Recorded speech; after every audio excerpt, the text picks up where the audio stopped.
आज के समय में भले आप किसी को चिट्ठी न लिखते हों, लेकिन देश के प्रधानमंत्री नरेंद्र मोदी ने आज के समय में भी एक चिट्ठी लिखी है। ये चिट्ठी सोशल मीडिया पर बड़ी ही वायरल है, लोग इसकी चर्चा कर रहे हैं। आखिर क्या है इस चिट्ठी में और क्यों देश के प्रधानमंत्री नरेंद्र मोदी ने चिट्ठी लिखी है, आइए जानते हैं इस वीडियो में। नमस्कार, मैं हूं गिरिराज शर्मा और आप देख रहे हैं सरल टॉक।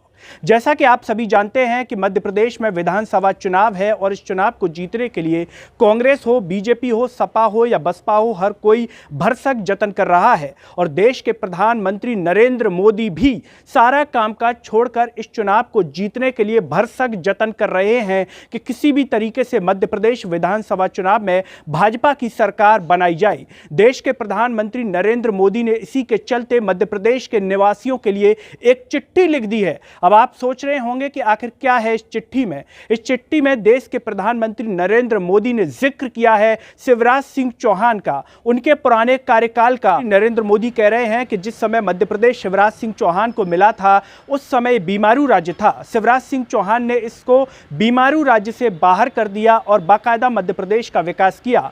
आज मध्य प्रदेश पूरे देश में देश की तीसरी अर्थव्यवस्था पर पहुंच चुका है। मध्य प्रदेश में लाडली बहना योजना का जिक्र इस चिट्ठी में किया गया है, लेकिन जो सोचने पर मजबूर कर रहा है वो ये है कि मध्य प्रदेश के युवा का जिक्र इस चिट्ठी में कहीं भी नहीं दिखाई देता। केवल एक लाइन दिखाई देती है कि युवाओं के लिए भी कई योजनाओं का क्रियान्वयन किया गया है, लेकिन प्रमुखता के साथ देखा जाए तो इस चिट्ठी में युवाओं के रोजगार को लेकर के साफ तौर पर देश के प्रधानमंत्री नरेंद्र मोदी बोलते हुए नजर नहीं आए हैं, या हम कहें कि बचते हुए नजर आए हैं। इसमें साफ तौर पर रोजगार को लेकर के किसी भी तरह का जिक्र नहीं है, इसमें 1 लाख रोजगार का जिक्र नहीं है, इसमें जो भ्रष्टाचार मध्य प्रदेश में परीक्षाओं के दौरान हुए हैं उसको लेकर के किसी भी तरह का जिक्र नहीं है। इसमें जिक्र नहीं है कि मध्य प्रदेश में चयनित पटवारी समय पर नियुक्त हो जाएंगे या फिर नहीं हो जाएंगे, इसका किसी भी तरह का जिक्र नहीं किया गया है, जो साफ तौर पर सवाल खड़े करता है क्या देश के प्रधानमंत्री नरेंद्र मोदी की नजरों में युवाओं की कोई कीमत नहीं है? केवल वोट के तौर पर युवा का उपयोग हो रहा है, क्योंकि अगर कीमत होती युवा की कहीं ना कहीं तो प्रधानमंत्री नरेंद्र मोदी इस चिट्ठी में बाकायदा फोकस में लेकर के युवा का जिक्र करते, लेकिन किसी भी तरह का जिक्र नहीं किया गया है। तो क्या युवाओं की नजरों में मोदी की कीमत है? शायद है, तभी प्रधानमंत्री नरेंद्र मोदी 2 बार चुनकर के आ गए। लेकिन इस बार के चुनाव में क्या युवाओं की नजरों में मोदी की कीमत होगी, या फिर युवा समझ रहा है कि किस तरीके से छल देश की केंद्र और राज्य सरकारें युवाओं के साथ कर रही हैं?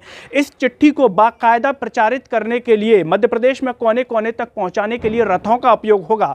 इन रथों में, इन डिजिटल रथों में ये चिट्ठी दिखाई जाएगी और मध्य प्रदेश के नागरिकों तक पहुंचाई जाएगी और बताया जाएगा कि प्रधानमंत्री नरेंद्र मोदी उनके लिए क्या संदेश भेज रहे हैं। क्या इस संदेश से भाजपा पार्टी फिर से मध्य प्रदेश में अपनी सरकार बना पाएगी या फिर ये चिट्ठी बेअसर होगी? इस पर आप जो भी सोचते हो कमेंट बॉक्स में अपनी राय जरूर दीजिए। और साथ ही साथ अगर आप कोई सलाह देश के प्रधानमंत्री नरेंद्र मोदी और मध्य प्रदेश में शिवराज सिंह चौहान को देना चाहते हो तो कमेंट में जरूर बताइए। इस वीडियो को हर जगह शेयर कीजिए, चैनल को सब्सक्राइब और शेयर कीजिए।